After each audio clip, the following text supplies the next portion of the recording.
Here's a theme song, you know it's not a mean song. It's a good song, just as it should song. American Brews and Tunes. Shibbity baby down. Stop it again. Telling her goodbye. Oh my my my. Goodbye. Will you come again? It's hard to say, but I surely hope so. And will you come again? It's hard to say. Whoa. It's hard to say with this microphone sitting here. Whoa! What could that mean? Oh, you know what it means already, dude. Do I? Yes. That's right. We're here for another episode of American Brews and Tunes. Oh, boy. My name is Steven Johnston. And my name is Jesse Titus. And this is the magical week. Week 15. Oh, episode man. 15. Who doesn't like the number 15? Am I right? 14 doesn't like it because they wish they were 15. That's true. And 16 doesn't like it because they wish they could go back to 15. That's right. And if you were listening last week, you already know what albums we're listening to. I am listening to a Bayside album called The Walking Wounded. Or not listening to, but I have listened to for the past 2 weeks. And I've been listening to Courtney Barnett's double EP called A Sea of Split Peas. Yep. I wish I could go swimming in a sea of split peas. How about split pea soup? I do like split pea soup. Especially when it's got big chunks of ham in it. Oh, yeah. Reminds me of Canada, eh? You hoser, why don't you pass a bowl of that split pea soup, eh? Does it really actually remind you of Canada for some reason? Yeah, I went to Canada once, and we went to this... And there was split pea soup there? Me and my family went to Toronto. Toronto, you mean? Yeah, whatever. I'm not Canadian.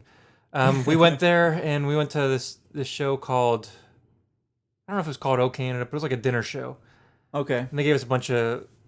it was like a 3 or 4 course meal or something, and they had some weird Canadian show. I don't remember anything about the show, but I know I had split pea soup because I was like, ew, gross. And then I tried, I was like, oh, this is good. Like, we knew you liked the soup, eh? You little hose head. I'm sure they said that. You little hoser. I said, I don't know what a hoser is, but this soup's good. Anywho, so we've been listening to these 2 albums that each of us has recommended for the other for the past 2 weeks, and we're going to come together and give a nice little review ski. Oh, yeah, like we normally do. For all you people who have listened before, you know, that's what we do. Yeah, for those of you who haven't listened before, that's what we do. We do that while trying new beers. Of course, because this would not be American Brews and Tunes without the brews. Yeah, otherwise it would just be American Tunes. American Tunes. Boring. It's way better if it's American Brews and Tunes. Brews and Tunes. Brews and Tunes. Brews and Tunes. Brews and Tunes. Hey. Anyways. Way less boring with brews. Let's jump into the brew portion since we did a nice little segue there. Yeah. That was the plan. Yeah. Stan. Wink, wink, wink. Segway, riding on a Segway. Chimpanzee riding on a Segway. Chimpanzee riding on a Segway. Chimpanzee riding on a Segway. Hey. I don't know what's going on, but I remember that video. It was hilarious. Perry Grip? Is that the YouTube guy? I don't know, but it was funny though. Who knows? Anyways, this week... What are you drinking this week? I'll tell you what I'm drinking. In fact, this week we both have stouts. Oh boy! Which is, we generally take IPAs or bigger hoppy beers, but this week we both have super malty brews. This week I have a brew by Evil Twin Brewing, which I might have had something from them last week, 2 weeks ago. I know it was recently. I can't remember how recent it was, but I had something from them recently. But this week I have something different, and it's a limited brew. Mm-hmm. It's called Even More Coco Jesus. It's slightly based on their coffee stout, which is called the Even More Jesus. But this one has maple syrup and coconut, so I think I'm in for a treat. That sounds pretty darn good. Yeah, it's a dessert. I'll tell you what it's not, though. A breakfast. Yeah, but you know what is? The beer that I'm having. It is? What? Say what? It's Founders Breakfast Stout. Like, what does it have, like eggs and ham in it? Exactly. Kind of like the split pea soup. No, just kidding. I jest a little bit there. It's a double chocolate coffee oatmeal stout. That's a mouthful. And if you take a big gulp, then that's a mouthful as well. The coffee lovers consummate consummate beer, brewed with an abundance of flaked oats, bitter and imported chocolates, Chocolate. Eat this. It's chocolate. and 2 types of coffee. This stout is an intense, fresh roasted Java nose, hot topped with a frothy. Why'd you go I don't know. Cinnamon flavored head that goes forever. All right, so Jesse just read the back of his beer in was that Australian accent? I don't really know. It was a mix between a couple. Well, I'm gonna do this Try to in do your best British accent. Hello, governor. All right, so I'm gonna read the back of my beer can, with a British accent. It's gonna go Australian. I know. It'll definitely turn to Australian. Hello, that's governor. That's always what A happens. few times in the history of craft beer, Hold on. See if this helps you. Think about Christian Bale and The Prestige. a highly praised. I'm thinking Michael Caine. A highly think of Michael praised Caine, beer rises beyond mortal stardom into a higher godly crikey. Usually the recipe to make such a heavenly drops of thick fudge-like black pitch black color, amazingly overwhelming aromas of chocolate, coffee, dark fruits, muscov something, sugar, maple syrup, coconut, and obviously only made in limited amounts. People, this is the taste of rare. Crikey, I spotted Even More Coco Jesus. Oh, man. Is that blasphemy to title your beer with that? I don't know. It's also just a name, Jesus. That's true as well. Anyways, I wouldn't say it's blasphemy. let's do what we do and crack open these brewskis Pour them and pour try 'em them. and try them. Of course. Of course, but Now- of course. Steve's is a can. And Jesse's is a bottle. Mine's a bottle. Oh, it sounds nice. Whoa, I can already smell mine. Oh, baby. All right, so here goes the pour. Ah, pour. Holy guacamole! I only poured just a little bit, and That is a huge foamy head. yeah, I didn't pour mine very well, and it's I'm gonna pour mine very slow because it said the head goes forever apparently. well, mine does too apparently. Wow, dude. Half the glass is head. Yeah, it's like a foam party up in here. Now I know a lot Have of you people heard of Seafoam Green? see foam green. Yeah. The color. Well, I got beer foam glass. Beer foam glass. That's funny. I'm done pouring mine. Now we're both drinking this out of our Oktoberfest glass from the Flying Saucer of last year. Yes, it does. And so my beer, since it's a 12-ounce beer, only fills it up about 3/4 of the way. Is it a pint glass or is it a little larger? This glass is... I think it's a pint glass, yeah. So mine should fill it up, but there's too much... There's a little bit of beer still on the by the rim of your can, and it looked like molasses.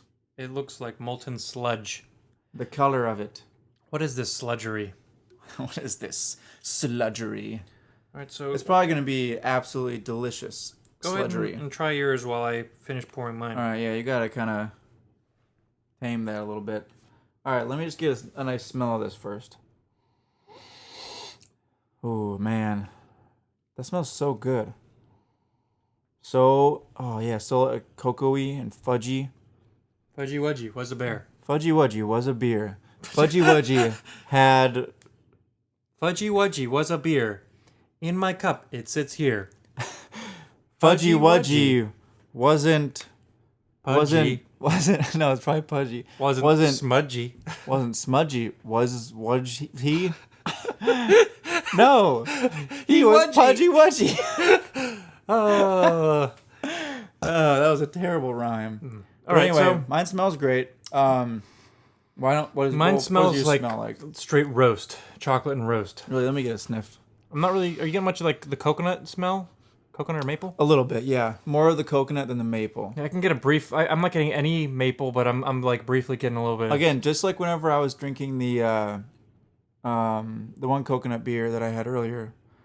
Who's it by? That was by Oscar Blues. Oscar Blues. Oh yeah, Death by Coconut. Death by Coconut. Yes. It was kind of the same smell. You could it almost smelled like just like an Almond Joy, like that chocolatey coconut little candy bar that everybody loves because it's the best ever. It really is an almond that makes joy. Yeah, it's an almond that gives me joy. All right, let's try these. Yeah, why don't we? Let's say the magic word Yeah. and drink them down into our bellies. Shibbidi-beep-a-dow!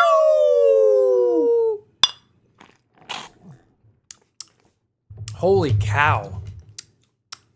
Man. Wow, this is way more bitter than I was anticipating. Really? Yeah. This is just smooth. This is not smooth. It's so big. This beer is just massive. Really? Yeah. I want to try it now. It's not as sweet as I was anticipating. It's good, but let me go in for sip number 2 and see what I think of him. This is very, very good. Very well balanced. Wow. A beer that is dark as the night. Just like, actually, ours are like the same color. Yeah, they're both like literally pitch black. Yeah. Here, let's do a little switch because Okay. I don't think mine's super smooth at all, but maybe it's very roasty. It smells like it's going to be smooth. You know what I mean? Nope, yours is way smoother.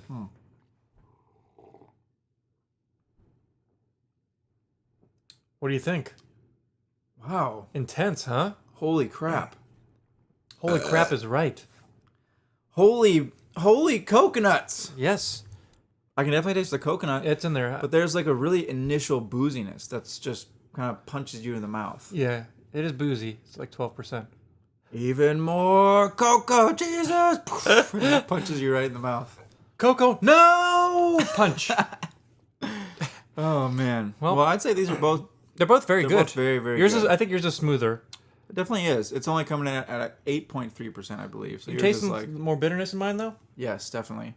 Roasty, if I do say so. This one is much much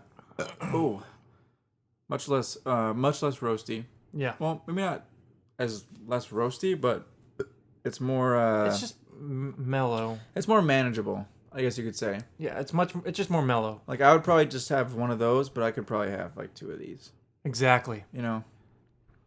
But I would say both of them are good. Yeah. And as they warm up, if we think they taste any different, we will let you know. You heard it here and you heard it first. They will let you know if the beers taste different later on in the episode. Oh, wow. Oh, wow. So, what do you say we move on to the albums? You know what? Let's do that. What say you? What say you? I swear I'd never make that Lord of the Rings reference again on this podcast. Yeah, right. But I did. I knew you would. All right, so how about you go first? You know what? I was gonna say the same thing. Let's get the. Actually, this might be a dicey week for both of us Yeah, like in terms of the albums that we recommended. like Andrew Dice Clay. Dicey. Who's that? He's a comedian that swears a lot. Okay. He's very vulgar. It's Do not listen to him if you don't like vulgarity. It's not gonna get into that type of diciness. I know, it just reminded me of his name. Just in terms of the fact that neither of us were very keen on the albums that we listened to. Yes. As much as our counterpart was. So I guess I'll give my Bayside background first. Ah, that sounds like a good idea. Bayside. Everyone's favorite band from Bayside. Is that your background? No, they're from New York. I guess Bayside in New York, somewhere in New York. And the first time I ever heard Bayside was on Fuse TV, like in maybe early middle school, waiting to go to school, and it was either Blame It on Bad Luck or what the heck's that one song? Devotion and Desire. That's the How Could I Know? Yeah. Those one of those two songs I heard and I thought it was great. And I think my buddy bought the album and I listened to it and I liked it and then I didn't really listen to much of their stuff at all after that. What year was this? This was it in high long, school? like middle school. Oh, middle school. Okay. Probably it was early on. And then it was college, probably 2010 or 2011. I went to the Warped Tour with my buddies Mike Bolster and Matt Reynolds. Shout out Mike and Matt. What up? And we went and saw Bayside, Senses Fail, Newfound Glory, a bunch of other bands that I can't remember. I can't remember if Silverstein was there or not. Who knows? They'd be a good one to see too. Anywho, we saw Bayside there, and it was awesome, and I remember liking a lot of their stuff, so I went and I bought all their albums, and I listened to it a lot, and they're great. This album, The Walking Wounded, either this one or the album Killing Time are my two favorites. Okay. And I recommended this one for you because I think you knew less songs on it. Okay, yeah. Yep. But both of them I think are really fantastic. Both are very different but great albums. Okay. I like Bayside a lot because they write very non-conventional chord progressions. He's got a unique voice, and their guitar player shreds for being in like a, I don't know if I would call them pop punk.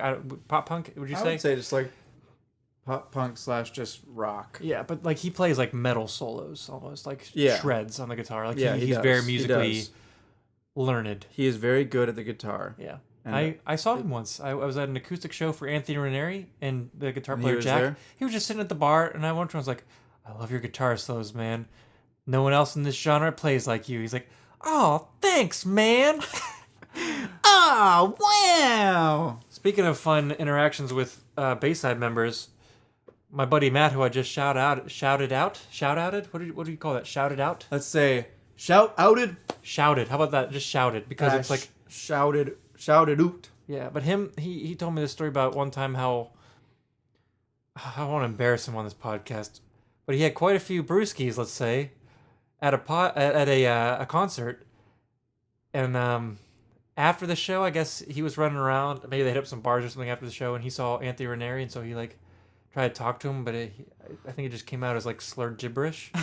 And then Anthony Ranieri's like, okay. And then later on in the night, they saw Anthony Ranieri across the street, and they screamed at him, and he looked frightened or something, something along those lines. It was just, I can't remember the exact story, but if you guys ever run into Matt Reynolds, ask him to give you that story. It was hilarious. He sent it to me over, I think, like a 5 or 6 page long text, and Funny. It gave me the giggles. Funny. Anyways, Anyway. without further ado, why don't you start talking about Bayside's The Walking Wounded? Yes, I will. And again, like our past couple weeks and most of our episodes going forward, we're just going to be focusing on the 3 main songs that we like. Yeah, I chose 3. The 3 biggest songs that we like. We can briefly touch on the rest of them, but we're Yeah. going to try and keep it concise. Yep, we are going to briefly touch on the songs that we do not recommend because, again, this podcast is about finding new music. Finding new music, not being bored with all the... And we don't want to bore you by talking about every single song on the album. We want to recommend songs that we think are better. And then you would go listen to those songs and the rest of them to see if you like them. Yeah. Because in the case of this album, it's not my favorite. And also, I'm not sure if this is just some quick housekeeping. I don't know if we're going to have it up by the time this episode's up and running, but we're going to make a Spotify playlist. We're going to have 2 playlists. One that has every single album that we've listened to so far, and then the other playlist will have the 2 albums for the upcoming episode so that you can listen along and be prepared for the episode with us. Yep. On more housekeeping, we have an Instagram and Twitter now. Just look up American Brews and Tunes and you will find it. Super easy to find. No one else is called American Brews and Tunes. That's us. It's true. It's true. We post great content. Yeah, we're the content generators. We like to make silly faces and whatnot.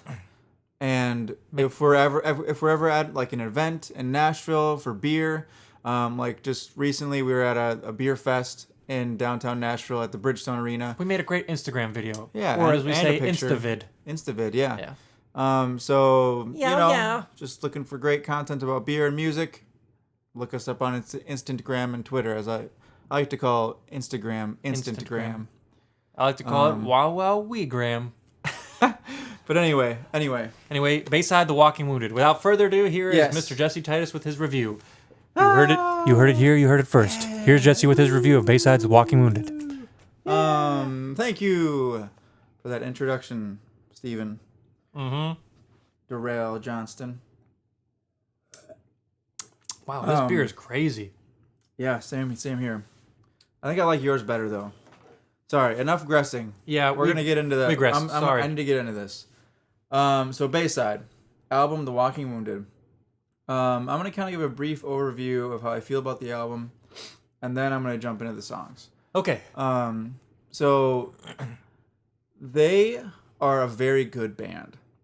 Yes. They are very talented. I really, really like his voice. I like. As far as musicianship, As far as musicianship, I really like it. songwriting, It's very good. Songwriting is good. lyrics. The lyrics are also very good. I won't lead any more questions. I'll let you. But I don't really like it though. Okay. Does that make sense? So like no, I can get behind that. so like think about like for me superhero movies.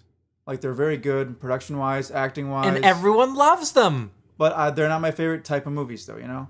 So it's that kind of same vein where I know that this is very good music and I can appreciate it. Yeah, But I just don't particularly like it. Well, So- that's sad. I know, I mean, but the main reason that I don't really like it is because essentially he writes, and you told me that he said this before, right? Yeah, I did read this in an interview. It might have actually been a podcast. I guess we can shout out another podcast. Yeah. Shane, the lead singer from Silverstein, has a podcast called Lead Singer Syndrome, where he just interviews other lead singers. That's pretty cool. I think it was on that podcast that Anthony Ranieri, the lead singer of Bayside, was saying how a lot of his... someone said, your stuff kind of sounds like it should be on Broadway. And Anthony was like, yeah, I kind of almost write story-like and kind of make it seem like it's a musical. Yeah. And the melodies definitely reflect that. Yes. And personally, I am not a big fan of musicals. And so that is kind of, I would say that's the main reason why I don't really like the albums. Or this album, I mean. But I can definitely appreciate the music and appreciate how good the lyrics are and how the songs are put together. So that is my kind of brief overview of how I feel about the album. Yeah. Let's get into the tracks. Yes, let's. How about we start with track number 1? I wouldn't have it any What other way. say you? I say don't start with any other track but track number 1. Okay, sounds good. Track number 1 is the title track. It's called The Walking Wounded. I actually gave it a 5 out of 5. All the songs that I recommend are 5 out of 5s. Okay. This song encapsulates the entire purpose of the album, I believe, or the general purpose of the album. Okay, I can see that. The way I interpret it is that essentially he's saying that we are all the quote unquote walking wounded. Yes. Where we all have problems to deal with. We all have, things that we go through that make us the walking wounded. And one line that I like on this song, from this song, is during the chorus, when he says, Who would want to die as a cowardly little child? When our time is up, we'll be ashamed or proud. So the line, is essentially saying, like, we all essentially saying. Jesse says essentially in this podcast. Yeah, I know. So I do. I need to try to move away from that. how about next episode we'll keep an essentially tally. Oh yeah, you definitely should. We forgot to do the burp tally, but we'll just skip it this episode. I think we've each had quite a few, so we'll. All right. Well, okay. So whoever wins the burp tally, if you guys keep track, let us know in the comments. But for us, we both win the burp tally tonight. Yeah, we both win. We both win. Participation trophies. All around to the two of us. Anyway, what this line is saying is we are all the walking wounded, but who wants to die like not trying? Exactly. That's a good when statement. our time is up, whenever we're going to be dead, like on our deathbed, either we're going to be ashamed or proud of what we've done. Because everyone's got stuff. Everyone's got problems. Exactly, yeah. But working through that is, I guess, kind of what it means to be human. A little existential there, maybe. A little bit. And this is one of the reasons I like the band. Yeah, his lyrics are phenomenal. His lyrics he's are a very great. good lyricist. Yeah. His lyrics are very, very good. But anyway, I recommended that one. Oh no, wait, the guitar solo is awesome. Oh yeah. Yeah, He has and a lot of non key notes. yeah, it's kind of like it's almost jazzy in a Yeah. way. In a way, not really, but. And then there's also, after the guitar solo, the bridge leads into a key change. Sung by? Oh, and the bridge though. Remember what's his face sings right before the key change? That's not Anthony Ranieri. Oh, is that I Am the Avalanche guy? Yeah, Oh, that's why his voice sounds it's so Vinny different. from I Am the Avalanche. Oh, cool. Yeah, that's awesome. So on I love that. right before the key change in the song, Vinny from I'm the Avalanche comes out and sings the chorus. And Scientists, they I might have told this story when we did the Avalanche episode, me. but I was in. You did. I'm gonna You tell it did. again just because I want to. Okay, well, I was in. give a brief version of it. Very brief. I was in just outside Cincinnati in Maybe you didn't tell the story. in Newport, Kentucky, and Bayside was playing with you I'm the did Avalanche. tell the story, yeah. And so we already know that Vinny from I'm the Avalanche sings on Bayside's chorus, Yeah, and then Anthony and then Ranieri. Anthony Ranieri sings on yeah. I'm the Avalanche song. Yeah. Now, in my mind, I'm like, Bayside will definitely play Walking Wounded. I'm not sure if I'm the Avalanche will play the Gravediggers Argument or whatever that song's called. Right. So we'll only see them come out on stage together once. Lo and behold, both bands played their song that the other sings on, but they didn't come out and sing on each other's songs. I was like, so what lame. the heck? Yeah. You guys missed out on a great opportunity. That's so weird. At the very least, Because- let me come up and sing it for you guys. Come on. Because it's great. I always thought that Anthony Ranieri like sang this part and he just like made his voice more gruff. No, now you know. And this Okay. is older, so it's this album came out what 2007. 7. Yeah, this is that I'm the Avalanche. I am the Avalanche album that I had you listen to was like 2011, 2012. maybe. Okay. So was Vinny Caruana, right? Yeah, he was Was still. his voice less gruff? Yeah, I'll at that show you. point? I'll show you what some of his Okay. early voices. And he was in a band called The Movie Life, where he sounds a lot less Way gruff. different. Yeah. Okay. But we grasped a big time there. But anyway, Back to you, yeah. Walking So Wounded. it goes to like a piano, and then Vinny Caruana, I guess, comes out and says, "Scientists, they couldn't fix me. I'm so tired of getting out of bed." And then the line that I mentioned Yeah. earlier. And then there's like the drums come back in. Yeah. And then they key do a key change. change, and it actually works. Yeah. The abrupt key change, It's- which is kind of a pop music thing. Yeah, but it's one of the few times where a key change actually works, and I like it. Because as you all know, as I think I mentioned it before, I really dislike like half-step key changes. Yeah, you do. They're just annoying and stupid. I like them because they're fun and stuff. They're the only thing they're meant to do is to make the chorus that you've already heard a bunch sound different and yeah. more interesting. Like it takes the place of a bridge. Yeah. Which is, I mean, it's fine. It's a legitimate songwriting Yeah. technique. But in here, Did you- in this song, it actually works, though. Did you give your rating? 5 already? out of 5, yeah. All right. And I recommend it. Okay. Next track is called track number 2. It's called track number 2. I mean, the next track is track number 2. And it's called They're Not Horses, They're Unicorns. I can't believe you gave this song that rating. I don't really understand the title. I don't and either. It's slow, and I really don't like the verses. But the chorus is still really good. And that is another plague, not a plague, but one thing that this band does really well is choruses. He writes catchy choruses. He writes very good choruses. I love this song. I mean, I like it too, but I just can't keep past, like, the verses are so boring. Yeah. Yeah, Do you like like the lyrical content? Yeah, I mean, the lyrics are good. She was a termite. Eating away at my roots. I love that. Roots. Anyhow, so but anyway, he rated this 3 out of 5. I would give this Yeah. 5 out of 5, but I you, just- you I are your just- own just don't really decider, like I it. suppose. I'm gonna have some disappointments for you on my rating system. So That's fine.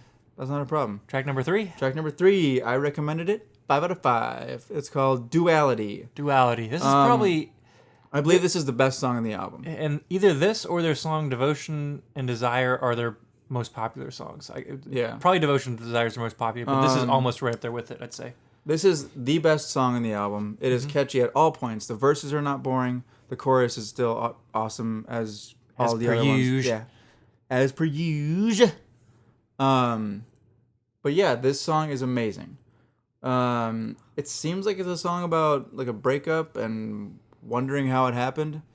Because how does the chorus go again? Who let you let this feeling die? Well, the first line he says is, who will let this feeling die?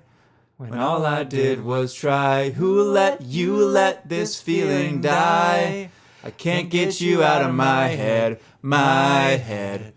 So essentially, crap. Essentially. So what he is saying is, like, I didn't let this feeling die. Like, I didn't. You let this relationship go to crap or Yeah, like, whatever. but like, who But let I'm- it? You let it. Yeah, but I And can't get this out of my mind. Yeah, exactly. So it's kind of a simple message, but it's just, The bridge is pretty rocking. yeah. It's the best song Is there all around. anybody out there? Is anybody calling? Whoa, ho. Yeah. Oh man, this is a great song to sing along to live. Yeah. And if you haven't seen Bayside live, even if you only know one song, or even if you don't know any songs, do yourself a favor, learn even learn like one or two songs and go see them live. The first time I saw them, I literally only knew probably one or two songs, and I thought they were phenomenal. I had the time of my life. Me and my buddy Matt were getting in the circle pit or mosh pit or whatever, and I learned six. That was the first time I heard Sick, Sick, Sick, and I was terrified and frightened and amazed at the same time. It was a great day. That's a good song too. Yeah. I know that one. But go see them live. Anyways, I digress from your reviews. Yep. Anyway, you done with track number 3? Yep. That's pretty much all I had to say about it. It's just it's good. It's just a good song. So I'll let you carry on. Oh, nice segue. Track number 4 is called "Carry On." This is the third song I recommend. Wow, so all of your recommendations are out of the way already. Yeah. It is. The reason I recommended this song is because of the lyrics. Okay, yeah. The verses are a little bit slower, but then in the chorus it goes to double time, which is pretty awesome. Hey, hey, I've got things to say. Yeah, that's a good one. This song is about getting over a breakup and being able to carry on. After it. But one of the reasons I really like this song is because of the lyric. A challenge.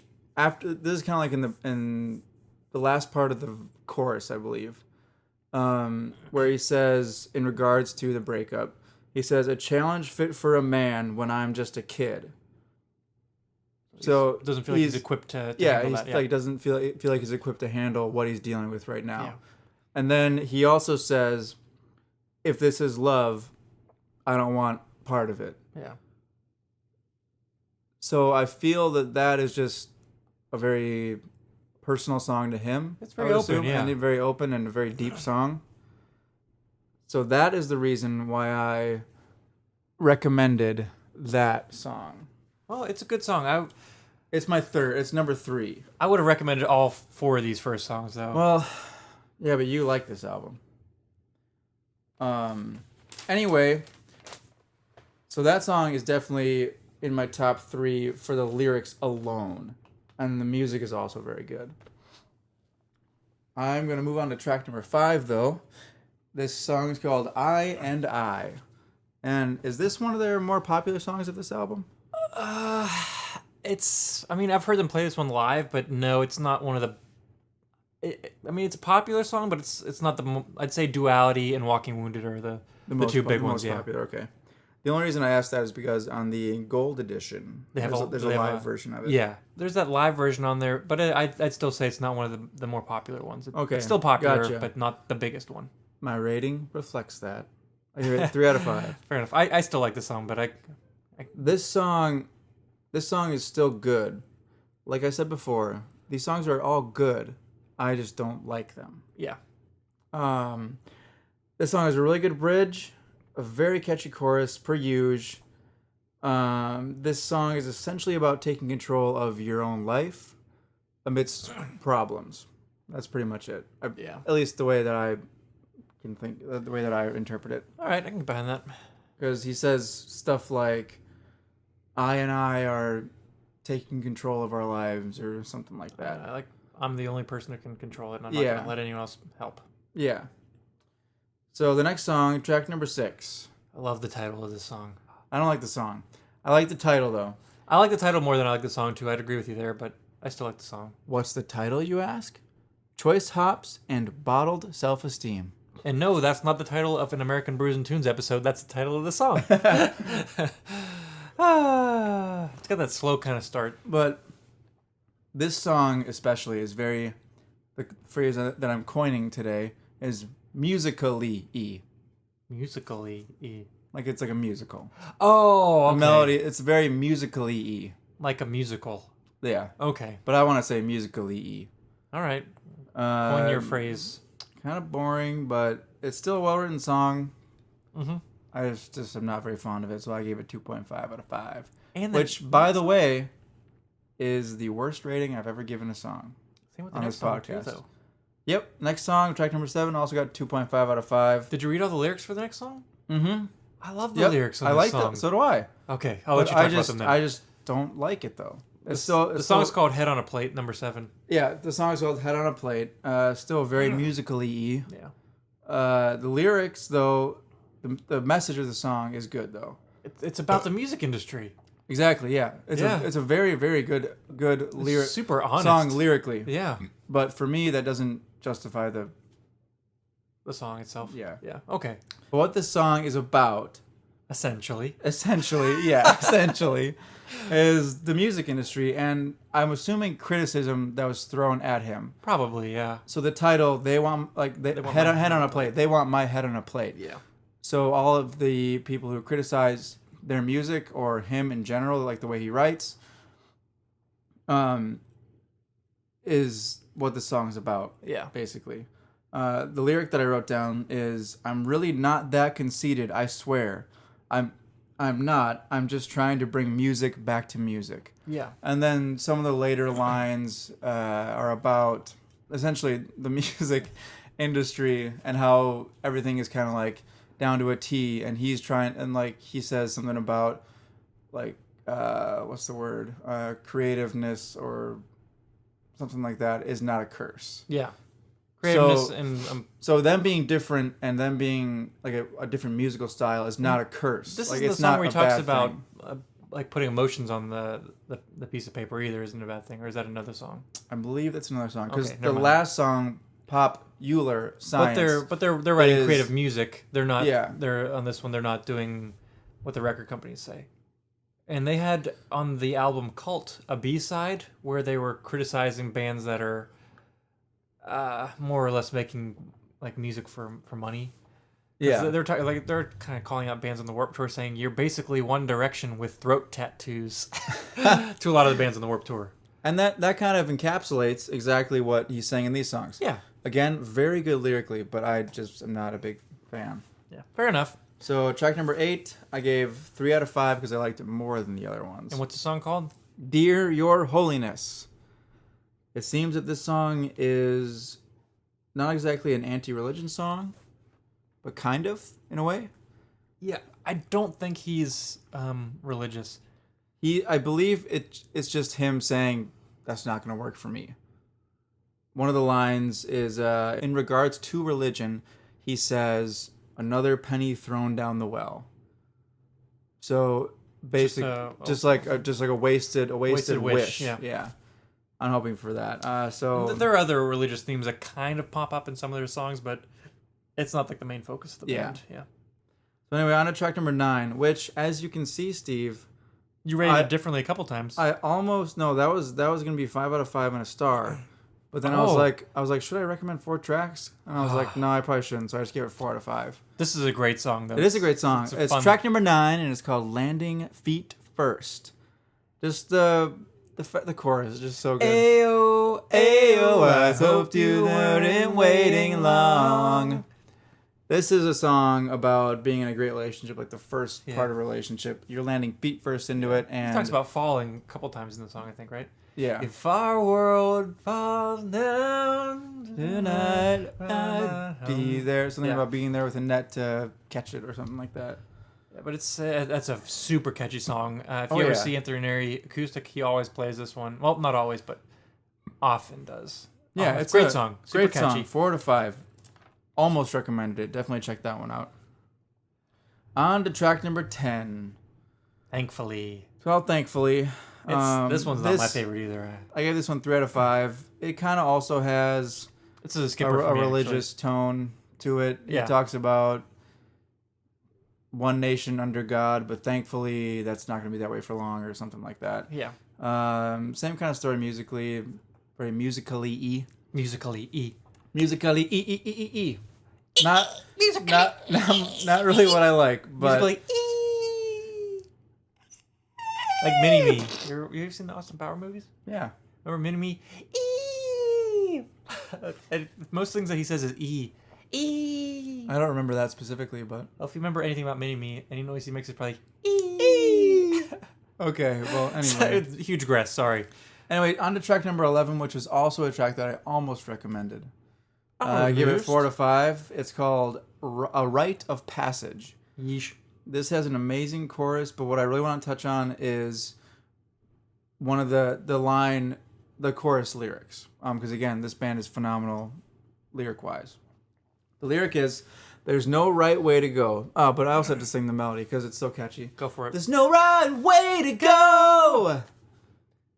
So, and then he says, I just like, there's no right way to go. I just like that beginning part. Yeah. The next line is, and it's kind of has a religious tone as well. Mm-hmm. He says, so what if I'm a sinner? I've got black spots on my liver and cancer growing on both my lungs. We take everything we know about ourselves and put them in a diary, in a firing. Scrutiny blown on me now. I think I'm ready to go. So, again, the purpose of the whole album. Mm-hmm. He's saying, I'm ready to go. I realize who I am, and I just need to go. Like, I'm the walking wounded. I need to get through it and just go. Yeah. The last song is track number 12. Pop, pop, in parentheses, Eular, science, with a capital E at the end for some reason. So if you were confused by what Jesse just did there, the first word is popular, but they put the word pop in parentheses. So it's like and then popular. the U is science. capital. Oh, yeah. And then lar, and then science, where the E is capital for some reason at the end. Who knows? Definitely not my favorite song, versus or chorus, but very Lyrically, very good it's lyrically. a great, I agree with you there 100%. This is the song that they're talking about the music industry and how messed up it is and how just dumb honesty it is. and about like putting like It's like those aren't void. You need to do what makes money, and that's what you have to write. honesty doesn't sell. And so one of the lyrics that comes back all the time is at the end, especially they say they don't care about you. Yeah. They're just out, they're just out to make money. They don't care about you. They don't care about your passions. They don't care about what you're writing about. As long as it's catchy and as long as people buy it, that's what they care about. So it's a great song lyrically. Like so many other songs, it is amazing lyrically. Yeah. So overall, I gave this album 3.5 out of 5, which is the worst rating I've given. But again, it's just not my personal preference in music. I can appreciate the great lyrics, the great music. They're a very tight band. Yeah. It's a super good album, but I just don't like it very I much. bet you'd love to see them live. You'd really I probably enjoy would. them live. I probably would, yeah. But fair enough. anyway, I mean that's how I feel about the album. Again, you guys go check it out for yourself. Yeah, make up your own minds. Don't let Jesse's warped view don't let affect your don't let opinion. my hate of musicals All right. get Anyways, in the way of what you want what you want to listen to. on to Courtney Barnett's double EP of Split Peas. Before I actually start reviewing, I want to give a outline of what my rating system is this week. Oh yeah. If this is your first episode, Steve always has a different rating system. I like to keep it funky fresh. I like to just do a classic out of 5. Yeah, essentially, mine is technically 1 out of 5, but But he likes to add a different skin on it or a different filter on it. So 1 being the worst, 5 being the best. Here's starting with number 1 is Pepsi. That's 1 because is that your least favorite cola? I hate all colas. Well, yeah, you hate all cola. What Here's the heck? number 2, Coke. Because Coke's a little bit better. Here's number 3, Sierra Mist. The best out of all lemon lime I sodas. think I see where you're going with this, Steve. Number 4, cream soda. Okay, what's Number 5, Crush. Orange Crush. I knew it. Yeah. Good job. So we'll keep that in mind. Starting off with track number 1. So if you didn't catch that, those are Steve's favorite pops in order. Well, I really despise cola, so Pepsi and Coke I don't like at all. Exactly. That's what I'm saying. Yeah. So they're your least favorite. Sierra Mist is my go-to. It's average. Average. Cream soda I really enjoy, and Orange Crush I love. So if you're feeling a little bit saucy, you get some Orange Crush. Oh yeah. Well, if I'm feeling anything, I get Orange Crush. All right. But not a lot of places have it. So That's quite the rating system, Steve. yeah, but it gets even better. You'll see. Yeah, I know. right, I number remember you 1. telling me whenever we were writing down our reviews, you were like, "Oh, my rating system just went rogue." I did say that, and you'll see Ooh. why. Can I guess first? Guess. The one songs that you really like, you made into a Crush Orange float or a cream soda float. No. Dang it. But you might be on the right track. We'll see. Okay. All right. Song number 1 is called Out of the Woodwork. And I'm just going to go out of the woodwork and say that this is a Sierra Mist rating. It's Okay. not my favorite, but it's a good representation of the album's sound. Yeah. What she's going to sound like. Which is what? Which is this. Very as far as the instrumentation goes, I'm gonna say like very grassroots Americana. Yeah. For her, she's an Australian artist actually. She's a pretty, I'd say, recent solo Australian artist. I know from researching her, she's been in and out of other bands, but this is her one of. It's not her first release, but it's her first, I guess. It's not even her first full length. It's just 2 EPs put together. But it's one of her first major releases. We'll say that. Did you happen to look up whenever she was nominated for Best New Artist? It was this past year, yeah. 2015 or 16? I think 2016. She was nominated for a Grammy for Best New Artist, which is huge.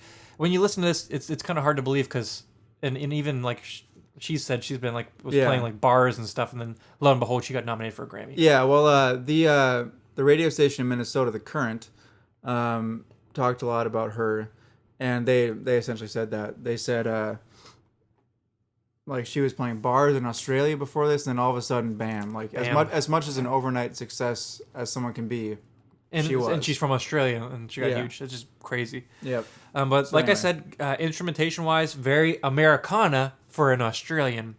Like I'm saying, like that classic clean bass, the Fender guitar tone. Yep. The classic Fender Strat. Yeah, and half the guitar tones sound like they're coming out of a Fender like twin reverb amp with all that that natural reverberation, reverb.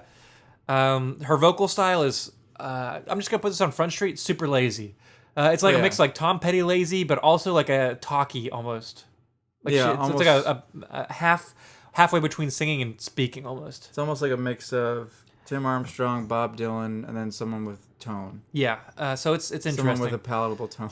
But anyways, back to the first song, Out of the Woodwork. The song's okay. They're good lyrics. I mean, she's a phenomenal lyricist. Yeah, her lyrics are very strange. The only lyric that I can even like. I've listened to this song quite a few times. The only lyric I really carry like afterwards is just because you're older than me doesn't mean you have to be so condescending. Yeah. I just really like that line. But she says it's like, just because you're older than me, you don't have to be so condescending or something. You sounded like Bob Dylan there. Sorry, I just naturally gravitate to Bob Dylan. Anyways, on to song number 2, which is called Don't Apply Compression Gently. And here's what I rated it. Cream soda with a hint of raspberry juice. What? Because I love cream soda, but if you put just a little bit of fruit juice in cream soda, boy, does that make it so much better. Am I right? Yes. I have no idea. I've never done that. Well, you should, because a little bit of raspberry juice in your cream soda is fantastic. I've never even thought to do that. Well, now you will. This is not orange soda, but it's above cream soda. I am an avid drinker of cream soda. What should I put into it? A little bit of fruit juice? Yes. I've never thought that. Well, you're crazy. Funny. Anyways, I recommend this song as well. This song is faster. Not much faster, but I feel like it's faster than the last song, but it's so much more melodic. Yeah. There's no chorus in this song also at all, which I generally like choruses, even though I like NoFX a lot, who doesn't have choruses. But that's fine. I can get past there being no choruses in the song. The song is essentially about an ended relationship, I think. Mm-hmm. But I also think it's about how she could be like forming her artistic voice or maybe her personal voice. There's one line where she says, and this might be a long line, I take pieces from everyone around me. I'm not individual enough for you. I replicate the people I admire, but at least I'm not bitter and sad. Which I like a lot, but I really like the last line that she repeats over and over and over again, which is, I may not be 100%, but at least I'm happy, but at least I'm not with you. So that line's, I may not be 100% happy, but at least I'm not with you. Yeah. And that line comes back a lot in the end. I may not be 100%. Yeah. It's really odd. It's a cool line. The song is... With you. I'm just going to say this for all the songs. This album took me probably like 10 listens before I liked anything on the album. Yeah. I actually hated the album at first. It was like I was so bored with it. But it finally grew on me. See, I'm trying to get you out of that punk mentality that you're in. Well, stop, because it's draining me. Well, I'm sorry, but I'm trying to open your horizons, bro. Anyhow, track number 3, which I believe was the first, maybe the only single push from the album, is called Avant Gardener. This single was the next song, History Eraser. Oh, okay. Well, I think this one was pushed as a single at one point in time. Mm-hmm. Maybe not that one, but I gave it Sierra Mist with cranberry juice. Okay. And so like it's better than average. Halfway between Sierra Mist and 3 and 4. Cream soda, yeah. I like this song, but holy wordplay, especially with the title. Yeah. Avant-gardener instead of avant-garde. Almost recommended solely on the lyrics, but the song itself wasn't enough for me to recommend it. So kind of like how I didn't recommend that one song. Yeah, like essentially, I want to say what the story is in the song because it's pretty cool. Yeah, she's kind of like, she doesn't start out as a gardener, but she's kind of, I don't want to speak for her, but I think she's got anxiety and like fear of like the world, and so she takes up gardening to take her mind off of that. Yeah, because her neighbor does it. And well, it just has some really clever turns of lyrics. And here's some really cool lyrics that I thought were kind of funny. She says, "I'm breathing, but I'm wheezing. Feel like I'm emphasizing." Emphasizing's not a word, but she just did that to rhyme with wheezing. Yeah. And then another one later on in the song, she says, "The paramedic thinks I'm clever because I play guitar. I think she's clever because she stops people dying." Yeah. I was funny. I was going to ask you if that line was in this song. Because Yes, I love that line. That line's hilarious. I was like, Because you think I'm clever because I play guitar. I think you're clever because you stop people from dying. I think you're clever because you save people's lives. That's way it's cooler hilarious. than playing guitar. But I don't recommend it just based on the actual song itself, melody and chords. However, the next song I do recommend, and I give it a cream soda, which is a solid, technically 4 out of 5, I guess. Yeah. Its song's called History Eraser. Great song. It's catchy, but I still don't think it's as melodic as the second song, which was the decompression song, or the gentle... Don't apply compression gently. Yeah. But the lyrics are pretty great. It's about like a mix of like drunken and lucid moments. Yeah. Where the first line is, "I got drunk and fell asleep, or fell atop the sheets, but luckily I left the heater on." Yep. And the rest of the song, like she's like, "I had a dream where I wrote the greatest song, but I woke up and I can't remember it." Yeah. It's just got all these kind of hazy, kind of almost trippy memories. Yeah, and the music goes well with that too. Yes, I was just about to say the chorus is trippy because of all the weird. It's the melody isn't like a huge range; it's really limited and almost monotonous. It's very condensed. But it's got all these weird harmonies that make it seem really trippy, and I feel like that's so intentional just to match the lyrics. I mean, even the melody in the verses is very trippy in a way. Agreed. I got drunk and fell asleep, but luckily I turned the heater on. Slightly Bob Dylan. This one, she's very like toxic-y in it, but yeah. Anyhow, song number 5, I also gave a cream soda rating, but I did not recommend it. It's super catchy, and the melody, I don't know, the melody's pretty triumphant, I guess I wrote. I don't know what that means. Did you say the track name? Yes, the song's called David. Okay. Actually, I don't think I said it. Track number 5 is called David, cream soda rating. Track number 5 is called David. The lyrics are good, but don't strike me as much as like the last song did. But the vocal... still give it cream soda, though. Yeah, the vocal hook is really good, like when she does the Hard to Pretend, and it comes back, and that's the hook of the song, I'd say. It's a melody that gets stuck in your head, but I don't know. Doesn't do much for me. It's a very rock and roll song, but I don't recommend it. Yeah. But if you want to listen to it, go for it. All right, song number 6 is called Anonymous Club. Based on the music, it's Coke. Based on the lyrics, it's maybe Vanilla Coke. Oh, just a tiny bit better. Yeah. The lyrics are kind of good because they're interesting about like being lonely and being anonymous together. But I like this song. It's slow and boring. It's okay if you don't like it, but I like it. It's boring. Here's what I say: this song should remain anonymous. Anyways, next song is number 7. The song's called Lance Jr. I gave this Sierra Mist with a little bit of pineapple juice because pineapple juice is the bomb. Wait, is that better than cranberry juice? Because you said cranberry juice earlier for Sierra Mist. I prefer cranberry because pineapple's sweet, cranberry's not. So this one's 3.25. Yeah, cranberry's better with Sierra Mist. Okay. Classic guitar tones in the song, a fun melody, and there's some really awkward parts as soon as the song starts out. Yeah. We'll let you figure that out for yourself, but it's kind of funny. Go listen in because it is very awkward. It's very awkward. I'll just say that, but whatever. Song number 7, I don't recommend. Song number 8, I do recommend. Best song on the album. Wow. Here's what it is: Orange Crush, but not from a bottle. I gave it Orange Crush from a can. Wow, I am surprised by this. I didn't, because this song is slower. Yes, it's long. Like, it's very long. This is the longest song, clocking in at 7:43. I did not think you would recommend this song. I told you you'd be surprised. It's my favorite it's song. Longer. So the song is called "Are You Looking for Yourself?" After my rating, it should be "Orange, You Looking for Yourself?" Isn't it? Yeah. Are you looking after yourself? Yeah, orange. Oh, whatever. I was You trying to said, make a good joke. You said, Stop you? it. No. You said, I know what are you- you I know what looking- you're saying. You said, are you looking yourself? And Are you looking after yourself? It's more like you left with orange, the you're after. looking after yourself. There you go. Yeah. It's my favorite song. I Anyways, don't care about the joke, man. I just want to get the after in there. fair enough. Who cares about the after? That's like the whole purpose of the song. I know. The song is literally almost like a back and forth between a parent and a child, lyrically. But she takes hold of that back and forth and incorporates melodic and timing aspects to reflect that.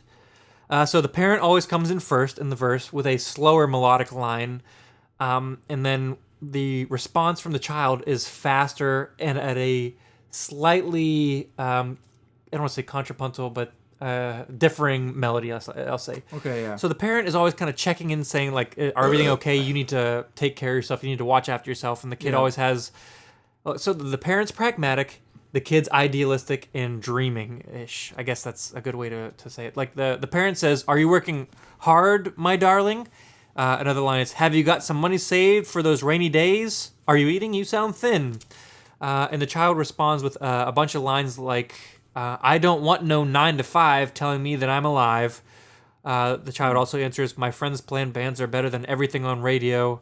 And it's really cool back and forth between the two. And when the child comes in, this bass line comes back in too. Ba-dum bum bum bum bum bum ba-dum bum bum bum bum, and it's a great bass line. Yeah. Unfortunately, the last verse, the child gives up and essentially sells out, saying, "You know what? I need to get a job and get married and have kids and have a dog, raise a family." And it's kind of it's a bummer. And after that, there's a guitar solo and the song goes away. But then the bass line comes in by itself, and the rest of the song comes in for another like minute and a half jam. Yeah. And I feel like I almost want to say that's the inevitability of that unfortunate life that comes on for everybody. And I think that's what she's trying to say. I don't know. And just musically speaking, that's like the way jazz music is. Like you like come back in with the chord progression and everything, and then like you go back to like the head of the song or whatever. So that's kind of cool to see that. Yeah. In modern music. Yeah. But it's a great song. Definitely, it's my highest recommended. Wow. That's so surprising to me. That's awesome. I'm going to go through these rest of these songs because we don't have too terribly much longer, but here it goes! Go through them fast because, again, we want you guys to check out these albums as well and let us know what you think. All right, so track number 9 is Scotty Says. It's a Sierra Mist, so it's not a bad song. It's not that great. I like the song. It reminds me of something that Quentin Tarantino would put in one of his movies. Listen to it again. It sounds like something that would be in Pulp Fiction, like when they go to that diner. No, yes, exactly. That's what I was thinking of. And that's like the guitar tone. It's got like very Western. It's got the tremolo going on, tremolo and it, it's classic Fender. So it sounds like that to me. Again, super clever lyrics, but the chorus is okay. It's not my favorite. Moving on to song number 10, called "Canned Tomatoes Whole." In parentheses, whole. If I was being Courtney Barnett saying it says, "Oh, crikey, canned tomatoes whole." Oh. The song's really happy sounding. The song about like a disintegrating relationship that, I don't know, it doesn't do much for me though. I gave this rating Coke because it's bleh. Again, go listen for yourself. We're gonna go through these last two real quick. Song number 11 is called Porcelain. I give this also a Coke rating because it's bleh. I like that song. However, I hear a minor chord, which is kind of a big weird. change because a lot of these things are major songs. Nice harmonies going on there. Unfortunately, like I'm not sure why, but there's this weird atonal piano solo going on in the end. Oh, I love that part. It's like jazz. Yeah, it's definitely it's not jazz. It's atonal. It's modern atonal. It reminds me of jazz though. It's great. I love it. And for those of you who don't know much about atonal, that's like stuff that's outside of the key that doesn't necessarily make sense and sounds really out of place. And usually with atonal music, there's a system that they use, but in this, I feel like they just literally were like, I'm just gonna play whatever I want over this. And so that's what they did. So No Me Gusta is what I wrote. I like that. I love this song would have been a Pepsi for me, but the harmonies, and the first part of the song saved it. You didn't give a Pepsi throughout the whole thing. I know. Last song number 12 is called Ode to Odetta. I also like that song. I gave the song Sprite. Which is not in your rating scale. No, in fact, that's a little lower than Sierra Mist. Oh, okay. Yeah, I like Sierra Mist better because it's not as sweet. That's Sprite's two- a little that's too. 2 Sprite's a little too 2.5. sweet. That's 2.5. Yeah. This song has the classic Fender tone with a big reverb. The harmonies are great, but it doesn't do much for me. Right, exactly. So overall, what I would give this rating wise. In the whole album. Yeah, the whole album's a Sierra you Mist know with what? a drop of cranberry. You know what? That's the same exact rating that I gave my album. This album I'm just gonna read what I wrote down. This album has a unique. It's very unique and different, which is good because it's not something I would ever listen to. The style was so different. Crikey. It's from Crikey. down under, me mates. Crikey. But it's still very Americana, which is strange. Yeah, which is very strange. It's crazy that she was nominated for a Grammy. This doesn't sound like anything that's been on the Grammys. I'll probably only ever listen to those top 3 or 4 songs, the ones that almost made it and the ones that did make it. Maybe. But it took me so long to get in this album, dude. It was just so out there for me. And again, for me too, I would say that we both don't really enjoy the albums. We wouldn't choose them. Say we're going on a long trip. Yeah. And you had to choose 10 albums. This wouldn't be in there. I wouldn't choose that Bayside album. I wouldn't and you choose wouldn't Courtney Barnett. choose, Yeah. But we can still appreciate the music Yeah. and where they're coming from. But I do think I will listen to those select few songs again. Okay, I mean definitely. If I'm in the mood, I'll listen to The Walking Wounded again. It's a great song. And I do think this is better than Broken Bells. Wow, interesting. Okay, cool. That album was a dud except for the first song. Wow.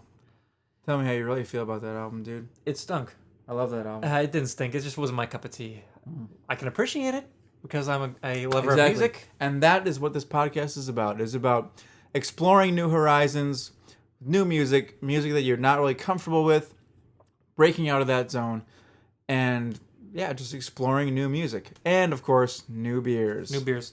So let's finish up these brews, give our recommendations, and then sign off. Yeah, what did you think of that brew overall? Barrage. It literally is still as potent as it was before. That booziness hits me up front, but it's so roasty. I could not find any maple hints at all. No, you know what? Same. It's kind of sad. It is sad because they advertised it. Oh well, it's.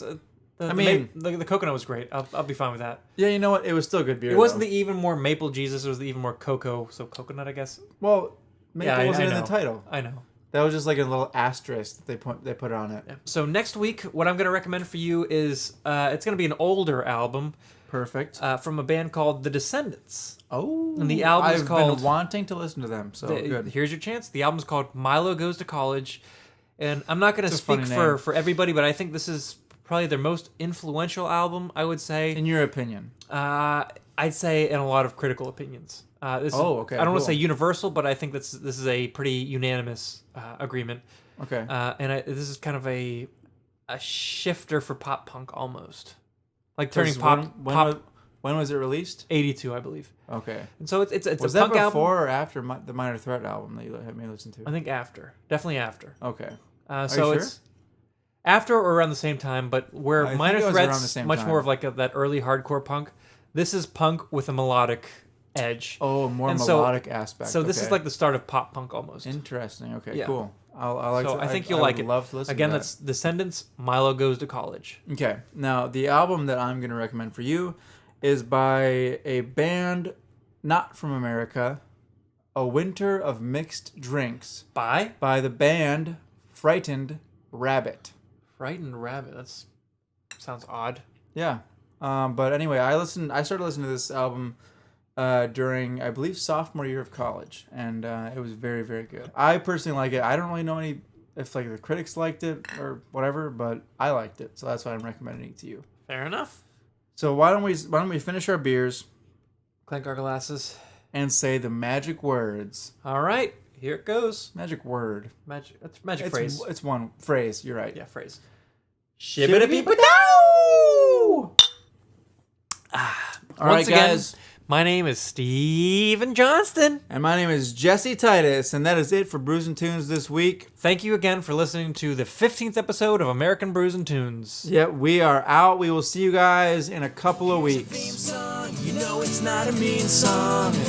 It's a good song, just as it should song. American Brews and Tunes. Shibbity baby da